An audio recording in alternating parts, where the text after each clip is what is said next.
slowed down, say, even half of Florence's pace, yes. yeah, this would be devastating. And not saying it's not going to be bad flooding. Look at those numbers and how fast it's moving already. Now, when you look at some of these numbers, I think that may be a little bit overestimated, but it does indicate the amount of rain that they're going to see really south of here. That does include places like Lancaster, over towards areas around Chirac and Chester, even the Charlotte area. Estimates well over 2 inches of rain possible here. That's flash flood material right there. Yeah, and I think that is going to be the biggest update. I think the biggest update that we're going to see here by tomorrow is making landfall. Going to have a good idea what it's going to do is either seeing these rainfalls pretty much would stay where they are or go down. I think that what Larry was just showing is pretty much the top. I don't see it really going too much further north than what that's seeing because I think that that's pretty much the top estimate of our worst case scenario. Absolutely, and already this you can see the amount of different storms, storm watches, hurricane warnings in effect from Tampa all the way up towards areas just south of Tallahassee, where you were talking just a minute ago. That's a pretty wide area, you know, and we call the cone of uncertainty. You know, you don't follow the center track. It could be miles in difference, although that cone is pretty narrowing a lot. In that past look that we had. Yeah, look, I just did a measurement on it. You have 100 miles, but it's usually much more vast. So we're looking at like less than 100 miles that's really starting to narrow in on. And Larry had mentioned this. The good news about where it's kind of setting up and cone of uncertainty, this still could shift many miles. That's one of the least populated shorelines of Florida. Yes. And that's, if we're always trying to find a silver lining here, it's going to be that. Yeah, then the shifts starts that turn up towards the coastal sections of Georgia, South Carolina, and North Carolina. That's why we do have some tropical storm watches in effect from Savannah to Charleston. That'll probably be extended. What we'll see is tropical storm force winds along our coastal areas. We'll take a look at the wind gusts right here. You can see the time right at the top up there. That's late tonight. And then there you go. You can see that's right around 8 a.m. tomorrow morning, right, Chris? Yeah, it's giving a pinhole eye. You notice that? Because I don't think it's going to have enough time to really have an eye like what we saw from Franklin. It's still going to get one. That's pretty much the to-do list for Idalia in the meantime. It's going to get an eye. It's going to rapidly drop in pressure. It's going to start trying to pluck off different categories, and then luckily once it gets to us, what would you say? Probably max about 40-mile-per-hour winds, maybe. Here, here, Charlotte South. I think that's pretty much our peak. Yeah, which is good. But along the coastal areas, they're going to see some winds 60 up to maybe 70 miles an hour. Strong tropical storm force winds in the coastal sections. The big issue is in Florida, especially, is the storm surge, devastating. All it takes is 3 feet to become life-threatening storm surge. We're talking about up to maybe 10 feet in some areas. And that coastal area, I found out that coastal area right there, when you go out in the water, it's not deep out there. So it's shallow. That's even worse. Wow. High tide and storm surge, that's devastating. And thank the Lord that it's not a highly populated area. Oh, my goodness, yeah, because think about what happened with Ian. Oh, yeah. And that had a record Southwest Florida surge of 13.6. I actually just looked that up yesterday because our weather IQ that we're learning about this week is thrown together last minute is because we've mentioned this before, the I names. Over the last 2 years, we had Ida, that had a very similar situation to Katrina as far as the date went, even reversed the Mississippi. Ian, of course, that you know, and now we have Idalia. So these I names are ones to watch out for, and the ones that keep on getting retired. Don't underestimate this. This is going to be a serious storm. It only takes just one. And as of right now for this season, this looks to be the one. Absolutely. I didn't mean to bounce the graphics right there. Oh, you're all good, man. We're still People talking love about that bonus 7 days, man. Bonus right there. The storm watch is extended all the way up towards our part of the world. You can see all the way from Brunswick, Georgia, up towards Savannah, then into areas in South Carolina. That's as of right now. So that will be extended more than likely over the next 24 hours. I want to end on one hidden danger that we're going to overlook here, or we're not going to because we're going to mention it, of course, but you might overlook. It's Labor Day weekend. Yes. So a lot of people might be going to the shoreline. Hey, it's going to be the last summer. What's going to happen with Idalia is going to go out in the Atlantic and it's going to kind of sit. So even though it's going to weaken and do that, it's going to cause some bad rip currents. So we're going to have some really high, dangerous surf, dangerous rip currents. Once it gets far enough away, it might be fine to swim, but I think the rip currents are going to be a big issue. So if you're going to the beach, keep that in mind. You're probably going to have those red flags waving in general. Yeah, I was going to say this weekend, unfortunately, will not. Well, this week, the weekend should be okay, but the next several days, up to Friday, that rip current situation, and then obviously as this storm system works its way up from Wednesday afternoon into the evening along the coastal sections, it will be stormy. So if you have travel plans, I think a lot of people probably not getting down there until Friday, which is good because things will be okay by then. But anytime between now and say late Thursday night, that's going to be an issue. Of course, we'll be here and keep you updated about this, and obviously the very latest on the Today Show, which you're watching hopefully at some point. And then Brad will be here this afternoon. The whole team is here. Oh, absolutely. The storm system. We are on guard. We are here for you. Stay weather aware with the potential for those flooding rains in Florida. And you're probably not watching us locally, but we're here for you. Stay safe. Look at this view right here. Take you to a nice, calm Myrtle Beach, South Carolina right now. Things will change over the next 24 to 36 hours. Have a great day. Before the storm. Yeah.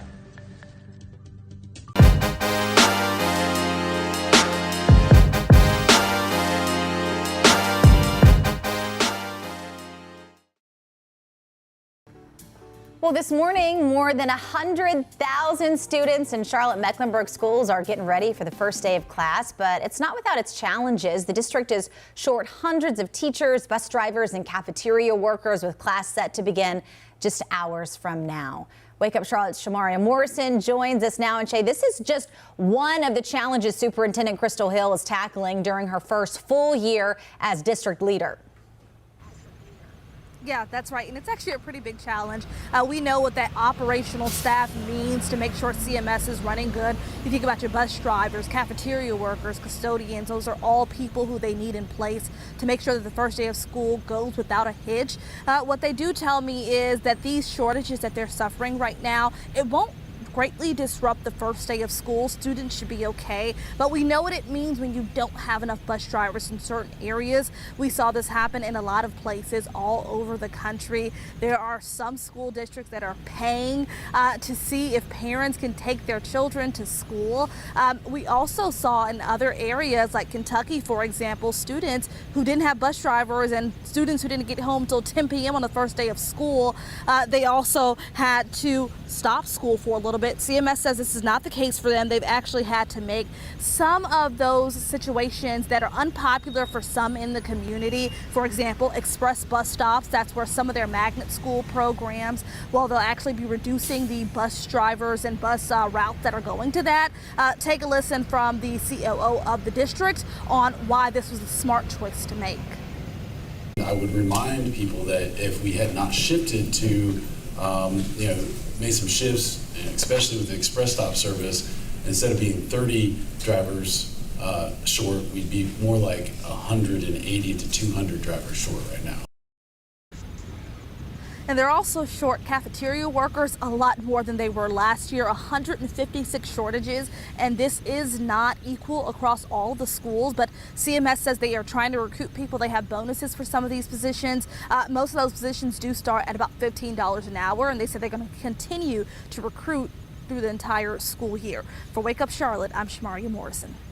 Alrighty, it's 5:16 this morning, and of course we're asking, where's the money? Now this time we're trying to save some money on your TV bills. Now, after Netflix and its new rules on password sharing, that might mean more out of your pocket, but we're taking a closer look at some numbers from Consumer Report. So the research organization is giving some insight as to how much people are spending on their subscriptions. At last check, Consumer Report adds the average American has about 4 different subscriptions. Now, depending on the service, that can run you about $50 a month or $600 a year. It's why we have a couple of alternatives. Now first, it may be time to bring back the antennas. You can get these as low as $20, and if you're living in a metro area like Charlotte, well, you'll get your favorite local channels like WCNC Charlotte, as well as some traditional channels as well. And remember, you are not bound to a contract for a lot of these services, so come and go as you please. Once you finish watching that series on Apple TV or that movie on Disney+, you can quit the service and then rejoin when you have something new to watch. Now, another reminder here, there's a number of free ad-based subscriptions that you may want to try. And here's the list. You've got Freevee, Pluto, Tubi, Crackle, and Hoopla and Canopy. Those are just some to name. It got us asking, though, this morning, how many subscriptions do you pay for? Make sure you text us at 704-329-3600. All right. Kia, thanks. We watch Tubi with our kids. Eugene told me about it. There's all the old school shows on it like Scooby-Doo and Batman, and it's completely free. Nice. You would love it. What's the name of this again? Tubi. Tubi. Yeah. Tubi dooby doo. Da, da, da, da. Very similar, yes. Yes. Frank Sinatra may have done it a couple years ago. Yes. With your help, WCNC Charlotte is making a difference in our community. Beautiful day, so many people helping. This is incredible. Let's spread that love tonight. Here is a $5,000 check that you guys can use to further the mission. There is nothing on earth like the feeling of giving back with your hands. $5,000 to you and Block Love Charlotte for what you guys do. If you'd like to make a difference, go to WCNC.com/make-a-difference now. It's back to school season across the country, and this year some teachers say technology is forcing them to change the way they teach. Artificial intelligence is already in the classroom. Each teacher has some help in the classroom with the agent as a support. A recent study by the Walton Family Foundation says more than 60% of teachers use AI to help them at work. Experts say there are a lot of ways AI can help teachers. Automatic assessment tools that can give teachers feedback in terms of where students are, what kind of concepts might be struggling with, and how they can tailor the instruction to meet the needs of students from different backgrounds. But some teachers are weary of the way students might use the technology. One big thing is about AI bias and ethics because AI, at least currently, they're most built on training data that have been generated by someone from some perspective. That means because we don't know where the AI is getting some of the information, it could give students wrong information. But experts say it's important people learn how to use this tool instead of banning it. No matter whether we ban it or not, students know it, teachers know it, parents know it. They can use that in some way. We should make that transparent and make that a discussion. But AI's evolution isn't the only technology schools today have to worry about navigating. Recently, we've seen a very alarming rise in schools being the victims of cyber attacks. In 2022, nearly 2,000 schools were hit by cyber attacks, almost double what we saw in 2021. I think one of the things that many people don't understand is that how much schools rely on technology today. And an all too familiar problem puts thousands of schools at even more of a risk. School districts are challenged with resources. They don't always have enough money to put in place the protections they need to put in place or to have on staff cybersecurity expertise to protect them. These attacks can set schools back decades. They're also scam school districts out of millions of dollars or may cause damages that require millions of dollars of new investments. You know, I think some people here in our newsroom, myself included, we've tinkered a little bit with the AI chat since we've talked about it so much, just to see while I can see how helpful it could be in some cases, in other areas, it's like, write my paper for me.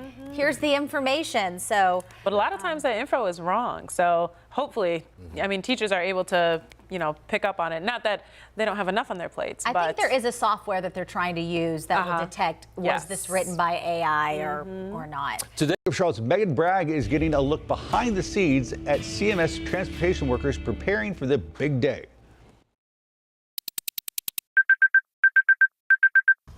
Around 4 o'clock. That alarm clock set and ready as school is officially underway. But weeks before that alarm clock went off. So with the route dry run, it allows you to go out there, see where your stops are, see if you need to make any type of changes. CMS bus drivers were preparing for the school year. Had some training over the summer. We've been working with our schools and principals to make sure that we're providing the best possible service to families and students. Tom Miner, operations specialist at CMS, says bus routes have been practiced by old and new drivers. Marquise McClelland is one of those drivers, and for 6 years, he has been picking up students and dropping them off. It was something I wanted to do. It was different. It's out of the norm. He says his route is the same as last year in a district with about 13,000 bus stops total. So he will probably see many of the same kids. They try to put you with the same children with the same route, but sometimes that may not always work. Meantime, have any routes been added? We tried to get creative too, putting some additional routes together. We're trying to minimize any sort of delays or effects on families. CMS starts the year with 34 bus driver vacancies, with 50 additional bus drivers on leave for one reason or another. But with a $1,500 sign-on bonus and 49 new drivers hired this year, Minor is hopeful to fill the gaps. We've got an August class happening right now, so we've got new drivers that'll be starting in September, and then we have additional classes beginning in September. Hopefully hiring more drivers like Marquise. It's been rewarding every step of the way. Before becoming a driver, applicants must pass a drug screening, complete driving classes with CMS, and then ace a DMV road test. With your Verify, I'm Megan Bragg. And as always, if there's something you'd like us to verify, all you got to do is email us at verify@wcnc.com. Verify, WCNC Charlotte. Verify is all about trying to make a difference in the community by making sure that the community has the correct information.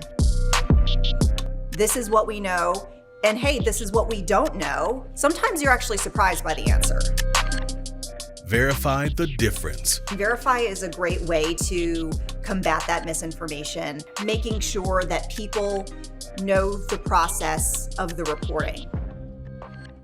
Tonight, though, a Charlotte woman is hoping to raise money and awareness for the Maui Humane Society following the deadly wildfires there. WCNC Charlotte's Kia Murray has the story.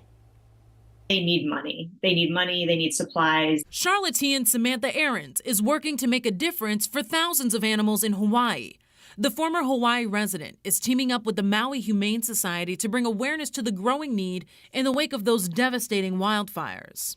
Being, so isolated out there in the Pacific Ocean, it's easy to feel just so alone in a time like this. And I think it would just be a really great message to say, like, hey, even though we're just this small city in North Carolina that's like an entire ocean and an entire continent away from you, like, we understand your community's suffering, we care about you, and, we want to help. Ahrens is raising money on her personal Instagram page. She's been regularly talking to the Humane Society about what they need. Money is the most helpful, but they do have an Amazon wish list where you can send them necessary supplies. They're really only starting the process, or have been starting the process in the last few days, of trying to identify pets and reunite pets with their owners. The Maui Humane Society estimates there are over 3,000 missing pets in the Lahaina area. They add more than 1,000 lost animal reports have already been filed. It is not going to be just like a 1 week or 2 week crisis. It's going to be months and months. And of course, it's going to overwhelm their shelter space. And that's why Ahrens is hopeful folks right here in Charlotte can help make a difference for people and pets in need.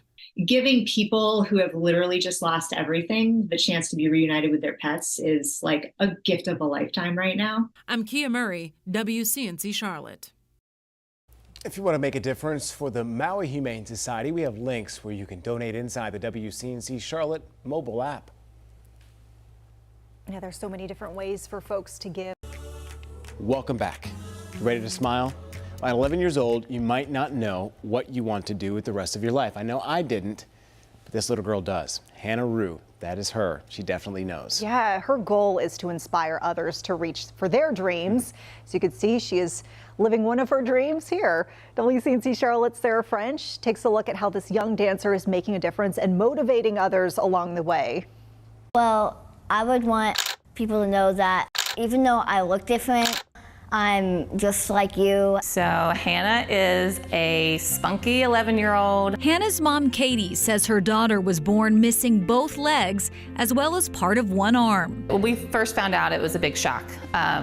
But we had the whole pregnancy to kind of go through all those emotions. And her mom says after Hannah was born, they never looked back. We didn't think anything was going to stop her. With the love and support from her family, Hannah took off. From baseball to soccer, gymnastics, and cheer, Hannah did it all.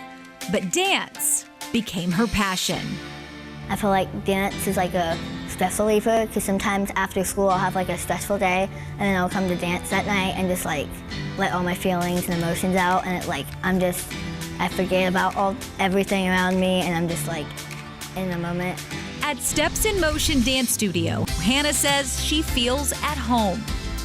I'll just like imagine me like almost like in the future, just like dancing on like stage or something. I want to be a an amazing dancer. Hannah's mom said when they first called STEPS, they weren't sure how it would all play out. When we first called up and let them know about her, we kind of didn't say a whole lot because we're like, she's very independent. This is her body. She was born a little different and has prosthetics, and we'll just kind of see where it goes. And when Hannah joined new classes, she was fine with questions from the other kids. Everyone's curious, and like people haven't seen me before, so I just want everyone to know that like I'm fine talking about my body. It doesn't make me uncomfortable or anything, and I accept all questions. Hannah is working on walking in her full leg prosthetics as well. But for now, she's comfortable just like this. She's definitely in her element when she's on stage. Hannah, when she's dancing, she's in her own world, and I can see her just dance away everyday stresses of the world. I see every emotion just come out and just pure happiness. And that's, as a mom, the best thing to see. She's taught me just to be yourself. That's been, I think, the most important thing with her. It doesn't matter if you're different or not. And I know sometimes things can be hard because it's like life can be completely different, but just don't let that bring you down, and to always remember that you're different and that's fine. It's perfect, perfectly fine.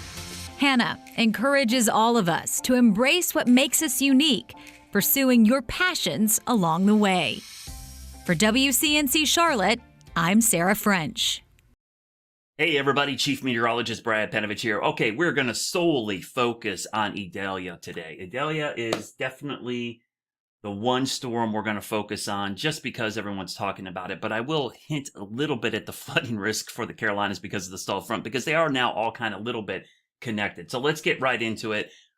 Just an amazing satellite image this morning. It leaves you speechless when you see two very distinct tropical systems, hurricanes at that, near the southeastern U.S. I'm going to turn the radar on briefly here, just so you can see the radar around Idalia, because it is close enough to pick up the radar. And it shows you there is a clear defined eye, even though it doesn't look like that on the satellite image.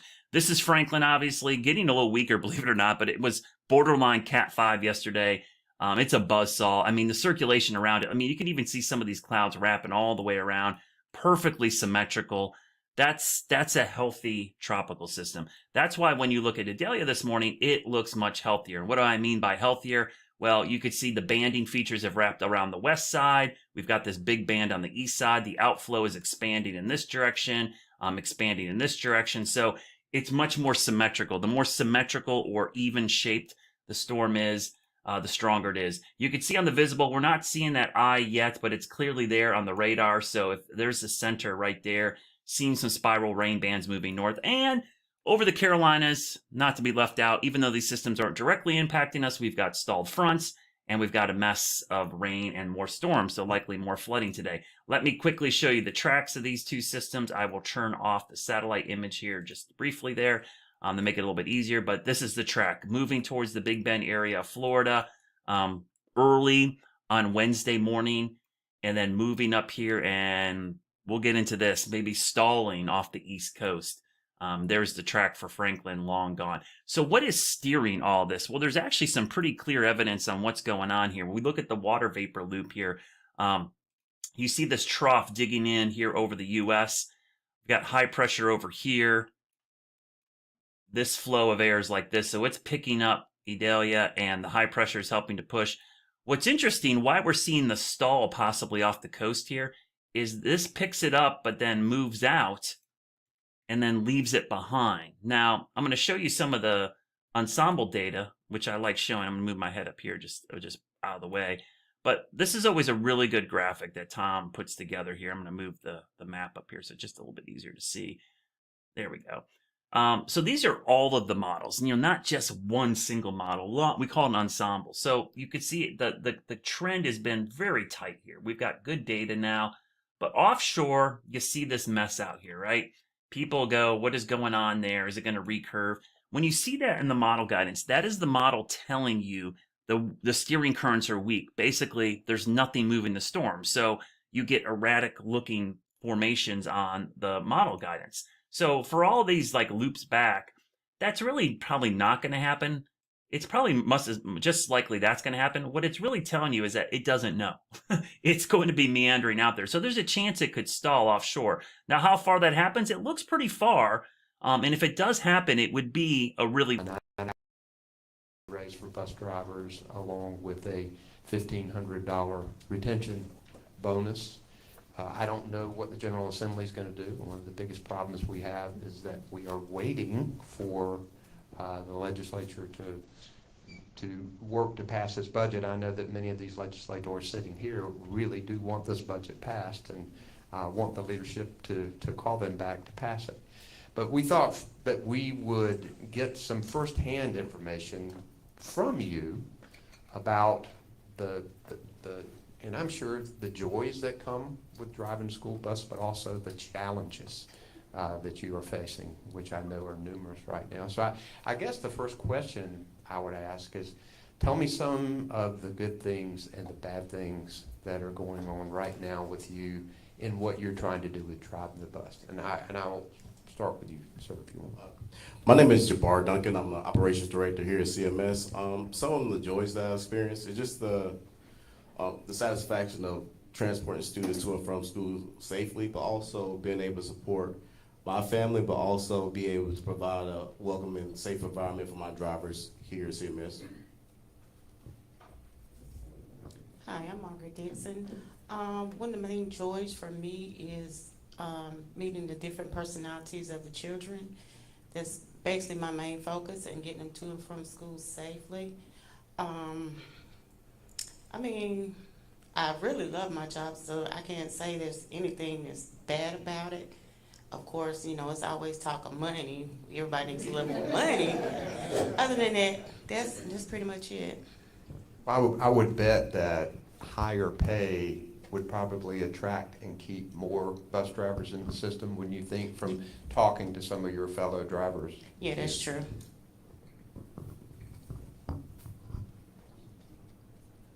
I am Erica Rankin. I'm the Hardenberry Transportation Manager.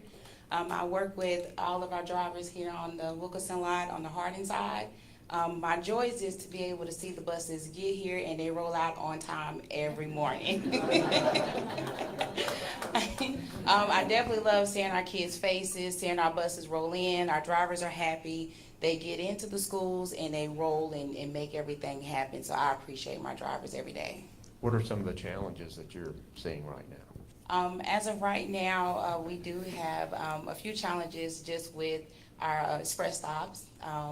We're just getting our parents to love them. But I think by the time of this, should I say by the time of mid-year, I think they'll really come to love it. I really do.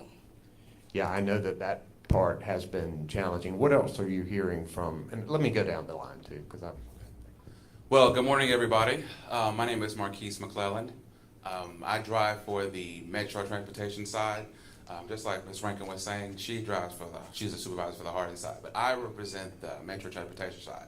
That's the side with the kids with special needs. So I personally have driven routes for the regular general ed kids, but my specifics is for the Metro Transportation kids. Some of the joys that I have, that I see, is building a relationship with the parents. You build a relationship with the kids. It's a joy, it really is. And I love the fact that waking up every day, I know that our job that we do, I know that we matter. That's what I enjoy, waking up every day knowing that we're making a difference. We're a lot of things. We are more than just bus drivers. We are parents, we're nurses, we're doctors, we're a lot of things. But ultimately, I enjoy what we do. Hi, my name is Carla Douglas, and what I enjoy about my job is just interacting with the children every day. When they come out of the schools, just to ask them how was their day. When you engage with them and let them know that you care about what they done throughout the day, that just puts a smile on their face. And the next day they come out and they be, bus driver, you know I done such and such. Oh, I love it, I love it, I love it. And I give them a pound and, keep up the good work, and I just try to encourage them. So I just love just seeing them every day, just interacting with them, being able to talk with them and put a smile on their face. And they help me more than I probably help them. That's what they don't know. And, you get an occasional hug, that helps me. That's great to hear. We need to make significant investments in our public schools across the board, but we cannot forget the people who are supporting our educators, our teachers and our principals, people like you who get the children to and from schools safely. You know, that's part of the whole education process. Tell me what you think, besides money, which I know is absolutely critical and is on the top of my list. But besides money, tell me a few of the things you think we could do to make it better for drivers so that more would want to stay in the system, so that we could attract other people to become bus drivers in this system. Any of you have thoughts, or would, if you got the mic, you can grab it, or you can. Okay, so I think, in my opinion, that there should be, I don't know if there is or not, but I think what would be a good idea is if we have like continuous training programs and development programs. Because I think, yes, there's nothing wrong with being a driver. I love it. But I do think at some point those that may want to excel and do other things, I think that we have to have a system in place to where, like for me, I may not always want to be a driver. I may want to move up into the ladder. So I think that as long as we have those type of programs, I think we can attract more people to CMS, and even with transportation. A career path, a promotion path. Absolutely. Yes, sir, absolutely. Anybody else? Just for me as a manager, I would definitely say just being able to do more things to put our staff in the spotlight. They definitely deserve it. They work very hard every day, day in and day out. And sometimes you do hear staff say, I want to do more. I feel like it's not enough. I feel like they don't really see what we do. So I definitely think just for them to be able to really put them more in the spotlight, give them what they really deserve. How's this? Wonderful. Or should I say, guys, how is this? We need to get all of them in here, don't we?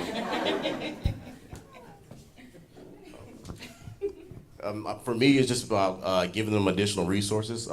We have some challenges on the school bus with behavior, and I think sometimes just being able to manage that behavior can be challenging, so just providing the additional support. We do a lot of things within the district to try to do it, but sometimes it can be, daunting. We're going in right now and hiring additional monitors, but just putting an emphasis on behavior and how well we monitor the behavior, but how well we support some of the things that are happening on the bus as far as understanding the drivers are people too.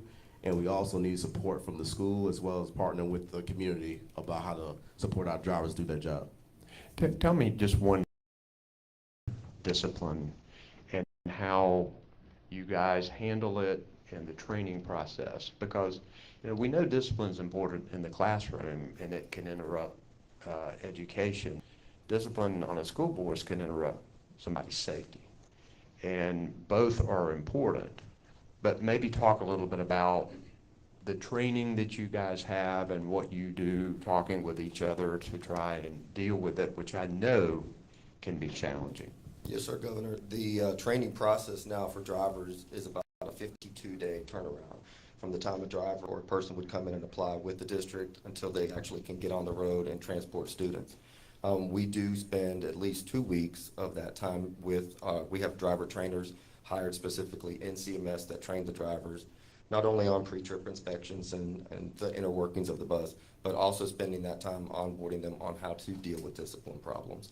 So we do kind of work through that, as well as kind of continuing education throughout the year on ways that they can do some crisis intervention and de-escalation techniques to avoid some of those, heated moments with students. Or in fact, last year we had quite a few incidents with parents or others boarding the bus, kind of engaging with the drivers and other students. So there's a lot of training that really goes into this process, and something that we're dedicated to offering for our drivers, especially our newer drivers. And I want to kind of add on to what Mr. Johnson's actually been able to input into the district as far as training. We have that 2-week training process now with our new drivers, but also we partner with them with star drivers now to go to the area for a week, additional week, while they're waiting to get their license or their CDL, because it is a long process. And they're actually getting hands-on experience with the students, as well as getting some mentorship with a star driver in that area that can help give them some advice. And just, it's hard to show up day one and be able to go in and first drive a bus, but also know how to deal with some of the challenging behaviors or challenging students that we may have. So just giving them some of those real world experiences is something that we've been putting in place this year. Others would like to respond to that? Any of you all?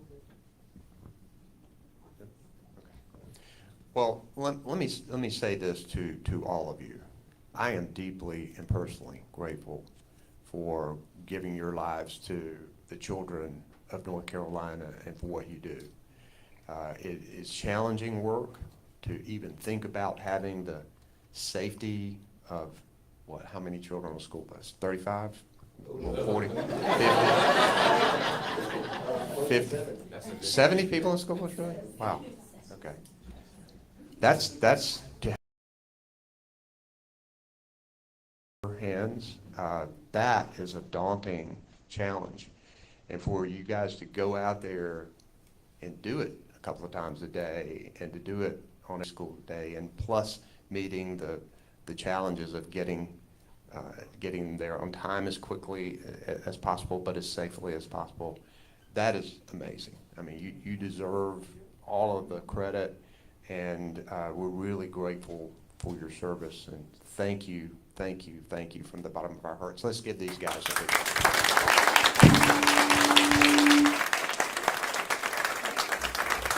I think now we're going to announce what we're going to do. So thank you guys very much for it. Let's get a picture of all of us if you want.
Good morning again. My name is Adam Johnson. I'm the Executive Director of Transportation for CMS.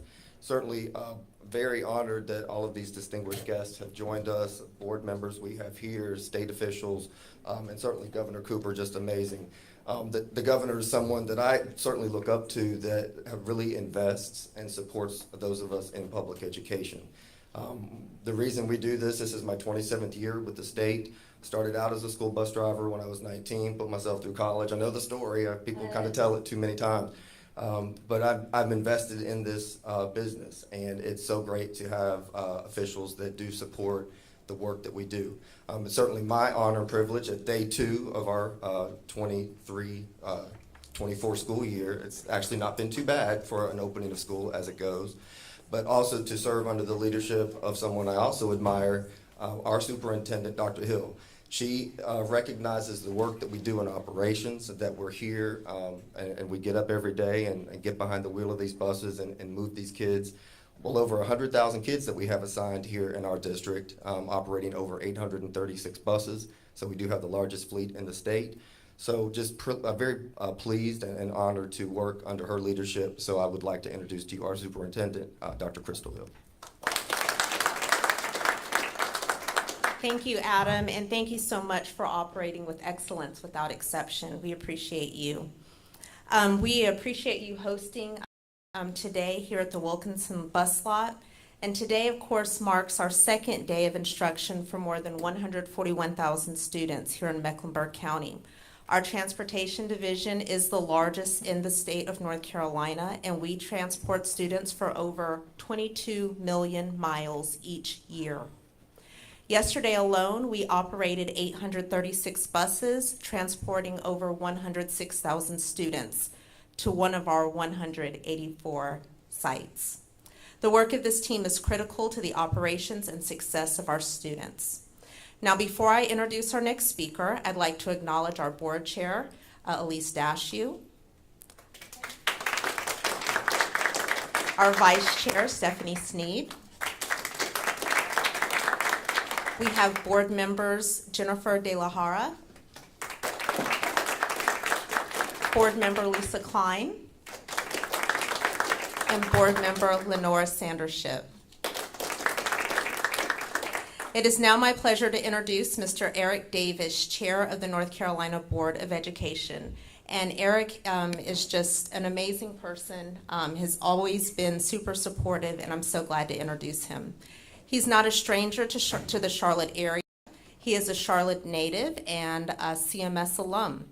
Mr. Davis has served as a member of the Board of Education, the Charlotte-Mecklenburg Schools Bond Oversight Committee, and the City of Charlotte Privatization Competitive Advisory Committee.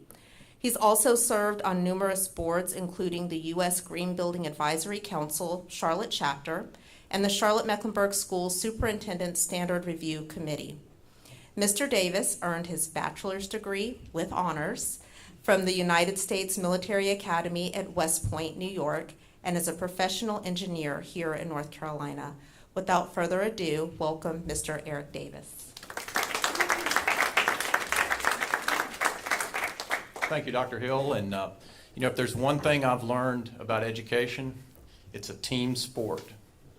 And so on behalf of my colleagues on the State Board of Education, which includes Dr. James Ford, who's with us, as well as every fellow resident of Mecklenburg County, I'd like to thank Dr. Hill, every member of the CMS Board of Education and the County Commission, and every member of our delegation in the General Assembly, because it takes us all working together to educate our children. And you know, I particularly want to thank Dr. Hill and her team CMS for the outstanding academic instruction that you provide every day in educating our students, and for the critical services you provide in caring for our students. And one of those critical services happens to be transportation. And as Dr. Hill mentioned, you run the largest public transportation system in North Carolina. 22 million miles, 70,000 students, 13,000 bus stops. And it's not just the size, it's the quality.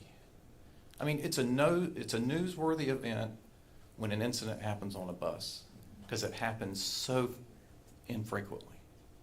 That's a testament to your dedication, your leadership, and the hardworking bus drivers, educators in this district. And you know, this district's not unique. There's great things happening in every district across our state. But unfortunately, the current legislative leaders would rather spend millions of dollars going to private schools for the wealthy than giving our hardworking bus drivers and teachers the raise that they so clearly deserve. We need leaders in North Carolina who are all in for all of our students all of the time. And there's one leader that sets that standard. Please join me in welcoming our governor, Governor Roy Cooper.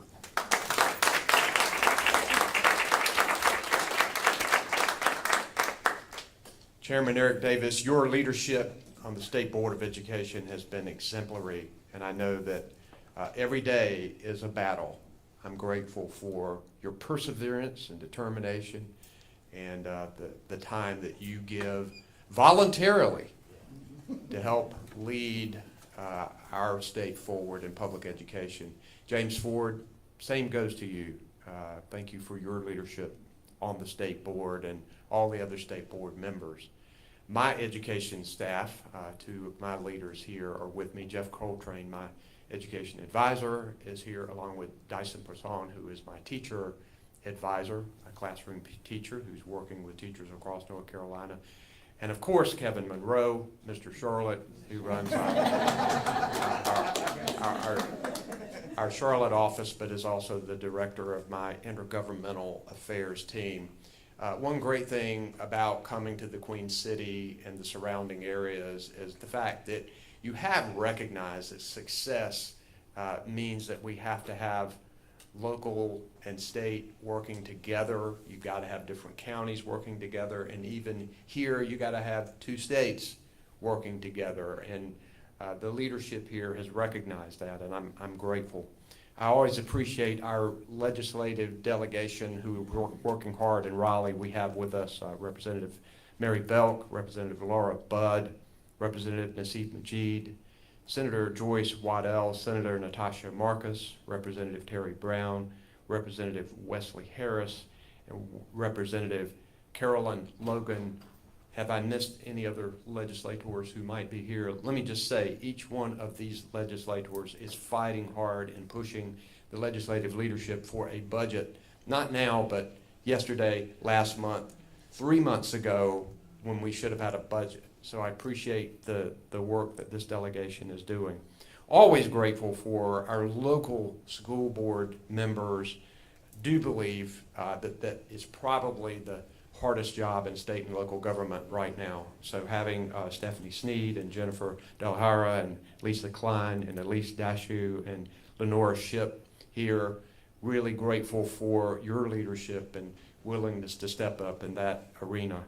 Glad to have City Councilwoman Marjorie Molina, Commissioner Pat Cothram, Commissioner Laura Meyer, and I believe that is it, but if it's not, see Kevin. Really tell him before I finish so that I can make sure that I recognize you. And Superintendent Crystal Hill, thank you for your leadership here. And Adam Johnson, great to hear your story about not only driving a school bus when you're 19 years old, but driving a school bus today as you lead this effort. So that is important. I think it's important for us to just 1 minute pause to think about the tragedy that happened yesterday at our flagship university, University of North Carolina at Chapel Hill. Thinking about the victim's family, all of the students, faculty, and their family that clearly have been traumatized by this incident that has become across our country horrifically commonplace. It is something that as leaders we all must continue to pay attention to take action to try and reduce violence in our society and especially on our campuses. And it is a reminder to us of how vigilant we must continue to be to keep our students safe in school. But with that, I also want to say how important it is to note how many positive things are happening all across our public schools in North Carolina. We have amazing public school teachers. My mother, however, was the greatest public school teacher in the history of North Carolina, so we can't get past that.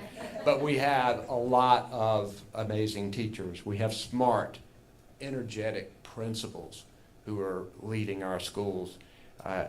We are working to continue to improve academic performance, and we are seeing those rising test scores. That's good. I've been in so many of our public schools, and I'll be doing a lot more as school has started back again, and I get to see that one-on-one interaction, and I get to talk with students, and I get to talk with educators and support staff members about our public schools.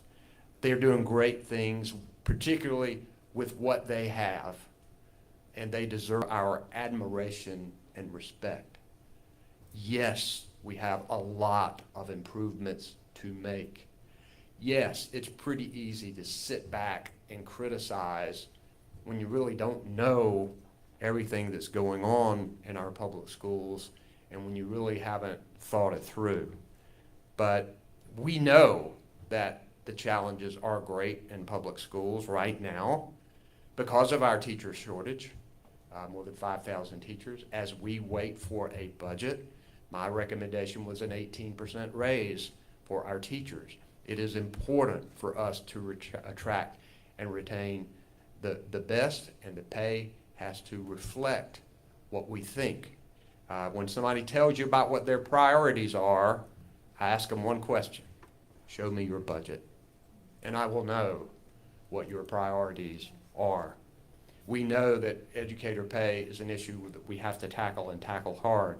We know that we have to make investments in the support staff that we need, such as counselors and nurses and people who are working with our children every single day, things that have been ordered by our state Supreme Court in order to comply with the Constitution of a sound basic education for every child.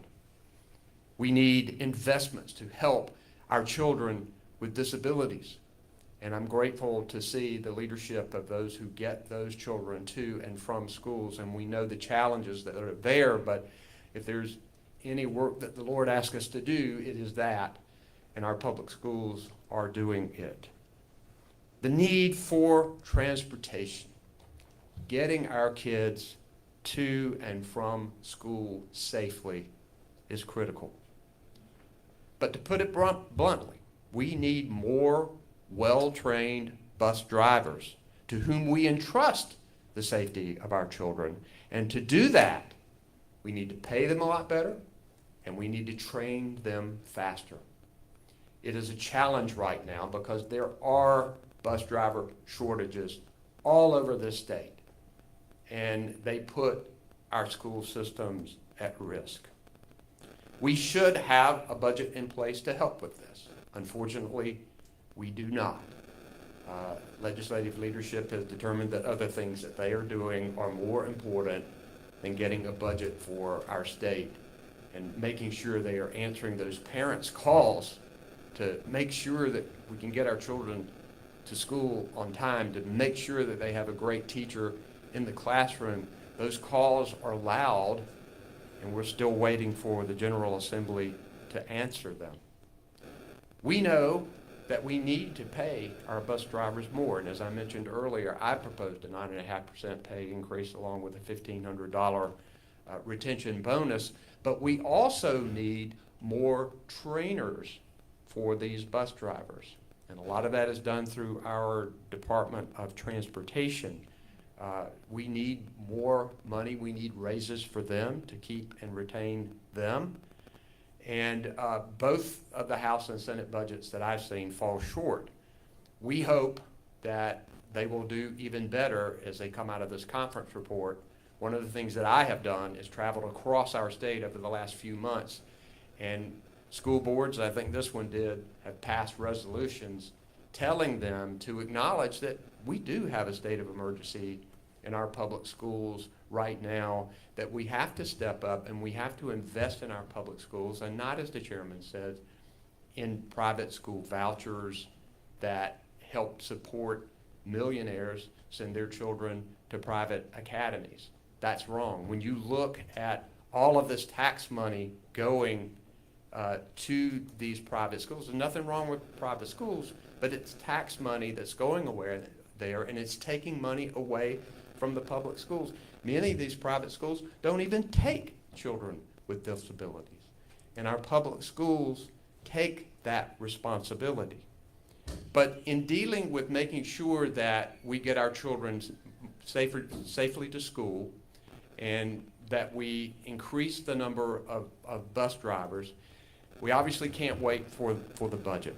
So the governor has access to the governor's emergency education relief funds, or GEAR funds.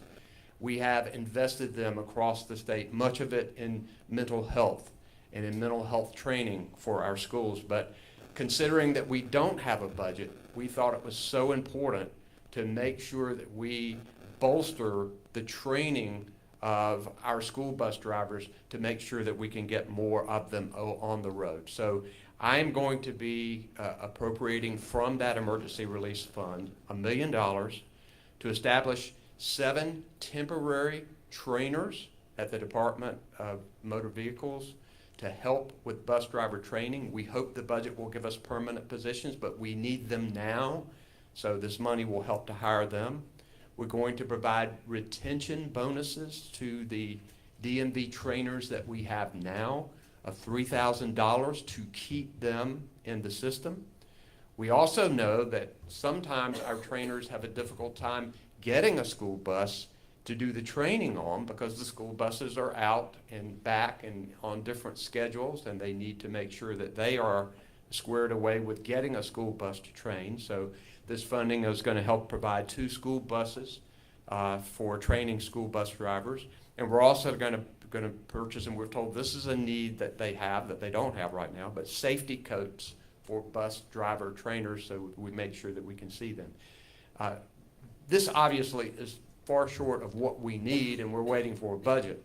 But we believe that it was important to do this now to help these 7 regional bus driver training centers that we have across North Carolina, because every single county has this challenge right now of not having enough bus drivers. And we know with this 52-day program, Adam, that we need more trainers so that we can get more people through the system, get them out on the road, well-trained, and driving buses and getting our children to and from school. So we're going to continue to work and push this General Assembly to pass the kind of budget that we need. I could get into Medicaid expansion and the concerns about not turning the key on something that we've agreed to in a bipartisan way back in March. But we know that as soon as we get a budget, we can do great things for our public schools. So now, I will go ahead and do it here. I'll just open it up for any questions that the media may have today. Questions from media? Hi, I'm Ann Doss-Helms from WFAE. Do you have any numbers about bus driver shortages statewide? We've been, we know about CMS, we've read some things about Raleigh. What are you seeing across the Jeff, do you know the answer to that? Do not know across the state, but I've heard just like the CMS. Yeah. Do you know, Mr. Chairman? Have you? So, we've got more than 5,000 teacher shortage across our state. I know that there is significant shortage. I would expect that number to exceed it, but we'll try to find it for you, because every single school district, we have heard from them that they are scrambling to find bus drivers. And here's something: you just can't put anybody in a bus to drive it. You've got to make sure they go through the training program. You've got to make sure that they meet all the screening requirements. And when we look at the money that we're paying them, it makes it hard to match. So that's why we've got to invest more. Other questions? Shamari Morrison, I can hear you. Shamari Morrison, WCNC Charlotte. You talked about increasing training, but if there's no one there to go to the training, then it's for naught. We know that bus drivers, when it comes to pay, CMS is also competing with the local CAT services, and sometimes there's more money there. And so, have you all thought about that? Like, how do you even get them in the door? I know you talked about those bonuses, but how does it work? Well, I proposed a 9.5% increase in pay for bus drivers across North Carolina, in addition to the bonuses. So we know that we've got to pay more in order to get these drivers into the system. We're going to continue to work every day. There is right now a bit of a bottleneck in the training process. We are beginning to get more and more people who are volunteering to do this, yet DMV has a shortage of trainers. So one of the reasons for doing this now, we've asked the General Assembly for this money on a permanent basis, but one of the reasons to do this now is to hire these temporary trainers. DMV has already spotted some people, like retired people, that they can bring back to do this on a temporary basis, so that we can increase that, widen that funnel, and get more bus drivers out on the road. Hi, Governor Lowell Rose from WBTV News. I do have 2 questions. First one relating to the school buses. You mentioned the $1 million. How soon are you appropriating those funds? When will it become available? When will those bonuses and the staff members come on board to help train these new bus drivers? We're getting it out quickly. Jeff, do you have an answer to that? In terms of, I'm sorry. Yeah, he did. So how soon will the $1 million go out? How soon will we have those trainers and the bonuses in place? Yep, it's going out right away. So the DMV's already working with the budget office and getting the money set up so they can start hiring them as soon as possible. Yep. Second question, so sorry, it's not related, but I know you declared a state of emergency for the hurricane that's approaching here. What all is in your y'all's control? What are you seeing? What are you preparing for? Well, we want North Carolinians to continue to be vigilant. We think that this storm will affect North Carolina, not at hurricane strength, but we do believe we will see strong winds and power outages and a lot of rain, particularly in the southeastern part of the state. Had a discussion this weekend with the Commissioner of Agriculture about farmers deeply concerned about getting crops out of the field and agricultural products out of the field. And that is why I have issued a state of emergency in order to suspend the regulations on the highways so the farmers can take more out of the field. The commissioner was telling me that many of them were running combines all last night because I made the order effective yesterday through this process. We hope that it won't affect North Carolina that badly, but we have to be ready. This is a strong storm that's continuing to strengthen, and it definitely will head north. We just don't know how much we will experience. The key is to be ready, and that's what we've done with this order. Got time for one more. Any other? Alexandria Sands, Axios, Charlotte. We're also hearing a lot about teacher vacancies. I believe the number now is 400 in CMS. It seems like this is becoming the new normal, and I know that money is an issue, but we're also hearing about, testing is a lot of pressure on teachers. They feel burnt out. They feel like they're lacking creativity. They feel like behavior is a huge issue. How are you planning to tackle some of those other concerns from teachers while we're still figuring out the money side?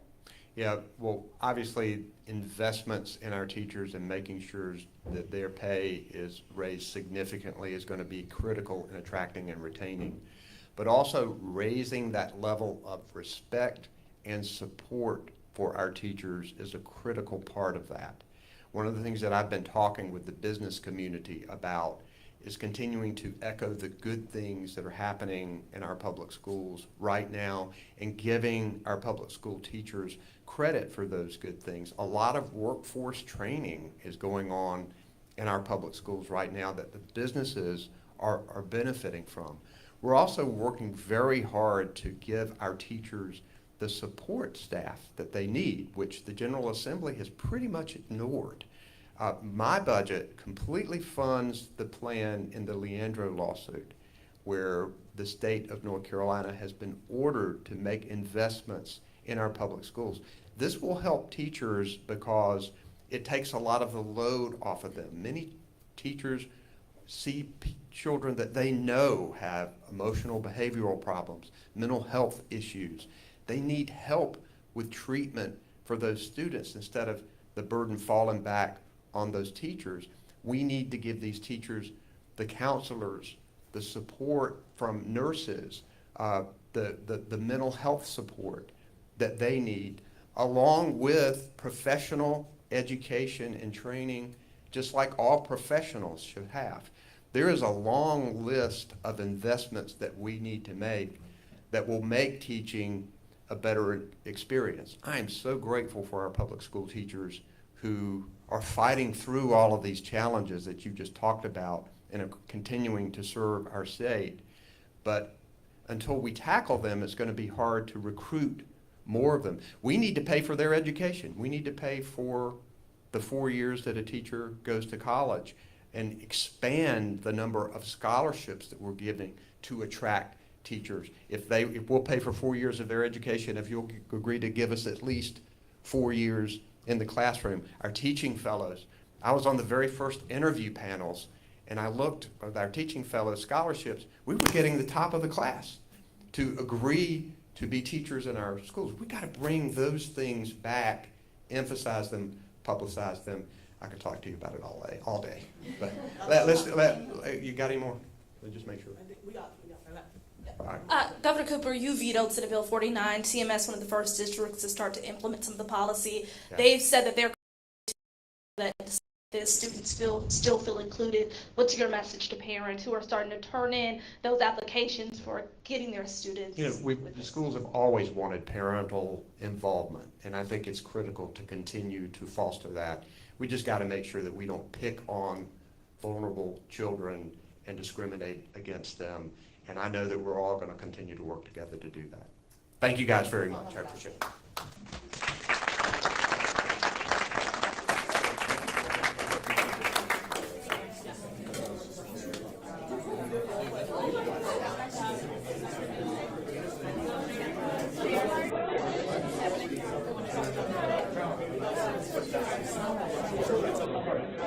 Make it after.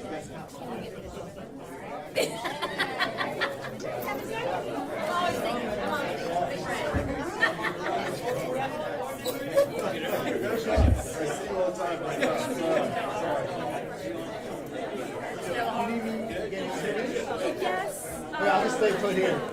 Come and grab me for